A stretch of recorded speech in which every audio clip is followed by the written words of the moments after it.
நெஞ்சமே வீணாய் சோர்ந்து போகாதே, தஞ்சம் ஏசிருக்கையில் தளர்ந்து போகாதே.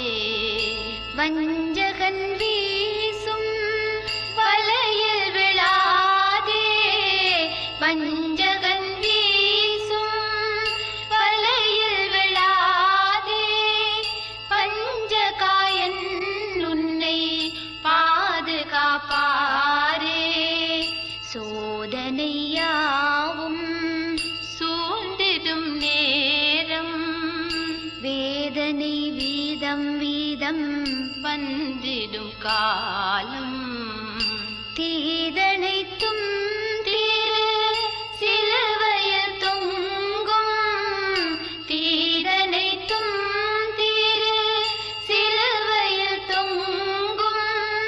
நாதனை நினைந்திடு நாசமாய் போகும், கஷ்டங்கள் வருங்கால் களிப்பாக எண்ணு. இஷ்டமுடன் ஜெபம் என் நேரம் பண்ணு, நஷ்டங்கள் வந்தாலும் நலம் என்று சொல்லு. நஷ்டங்கள் வந்தாலும் நலம் என்று சொல்லு. துஷ்டனின் சூழ்ச்சியை தூயனாய் வெல்லு. கர்த்தருக்குள் அன்பானவர்களே, அனுதினமும் கிறிஸ்துவுடன் தியான வேளைக்கு உங்களை அன்புடன் அழைக்கிறோம். இன்றைய தியானத்திற்கான வேத வாசிப்பு லூக்கா 8ஆம் அதிகாரம் வசனங்கள் 5 முதல் 15 வரை. தியானத்தின் தலைப்பு சோதனையில் பின்மாற்றம். தங்களுக்குள்ளே வேர்கொள்ளாதபடியினாலே கொஞ்ச காலம் மாத்திரம் விசுவாசித்து சோதனை காலத்தில் பின்வாங்கி போகிறார்கள். லூக்கா 8ஆம் அதிகாரம் வசனம் 13. கற்பாறையின் மேல் விழுந்த விதை ஏன் வேர்கொள்ள முடியாமற் போனது? அதற்கு காரணம் விதை அல்ல, அது விழுந்த இடம்தான் தவறானது. கற்பாறை கடினமாக இருப்பதால் விதை முளைத்தும் அதற்கு வேர்கொள்ள முடியாமற் போயிற்று. அதுபோலவே வசனத்தை கேட்டும் அந்த வசனம் கேட்டவர்களுக்குள் வேர்கொள்ள முடியாமற் போவதற்கு காரணம் அவர்களது கடினமான இருதயமே. தங்களது இருதயத்தை மிக கடினமாக சிலர் வைத்துக்கொள்வது உண்டு. நான் எப்போதுமே சரி, நான் தவறு செய்ய மாட்டேன், நான் தேவனுடைய வழியில் நடக்கிறேன், அவரது வார்த்தைகளை எல்லாம் சரியாக பின்பற்றுகிறேன். இப்படியாக பல்வேறுபட்ட சிந்தனைகளால் தங்கள் இருதயத்தை தாங்களே கடினமாக்கி வைத்துக் கொள்வார்கள். அவர்களுக்கு என்னதான் சத்தியத்தை எடுத்துரைத்தாலும் அது அவர்களது கடின இருதயத்தை கடந்து உள்ளே செல்லுவது சாத்தியமே இல்லை.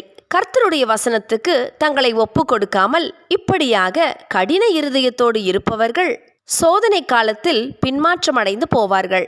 நாம் வசனத்தை கேட்பவர்களாய் மாத்திரம் இருப்பதில் எவ்விதமான பயனும் இல்லை. வசனம் நமக்குள் வேரூன்றி இருப்பதே அவசியம். வசனம் நமக்குள் இருந்தால்தான் நாமும் இயேசுவை போல் சோதனைகள் வரும்போது வசனத்தை கொண்டு ஜெயிக்க முடியும். ஒரு மரமானது எப்படியாக ஆழமாக வேரூன்றி வளருகிறதோ அந்த அளவுக்கு அந்த மரமானது உறுதியானதாகவும் செழிப்புள்ளதாகவும் இருக்கும்.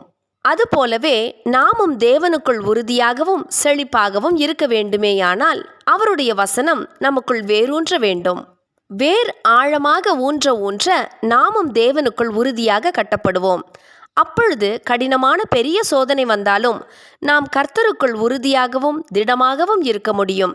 பின்னர் பின்மாற்றம் என்பது நமது வாழ்வில் காணப்படவே மாட்டாது. பிரியமானவர்களே, நாம் சோதனைக்கு தப்பித்துக்கொள்ள விழித்திருந்து ஜெபிப்பதோடு கூட தேவனுடைய வார்த்தையிலும் வேர்கொள்ள வேண்டியது மிகவும் அவசியம். இதை இந்த லெந்து நாட்களில் ஆரம்பித்து தொடர்ந்தும் கைக்கொள்ளுவோம்.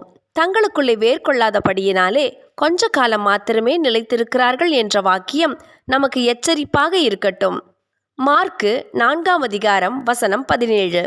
ஜெபம் செய்வோமா? தேவனே, நாங்கள் சந்திக்கும் சோதனை காலத்தில் பின்வாங்கி போய்விடாமல் வசனத்தில் வேரூன்றி விசுவாசத்தில் நிலைத்திருக்க எங்களுக்கு உதவி செய்யும். ஆமேன்.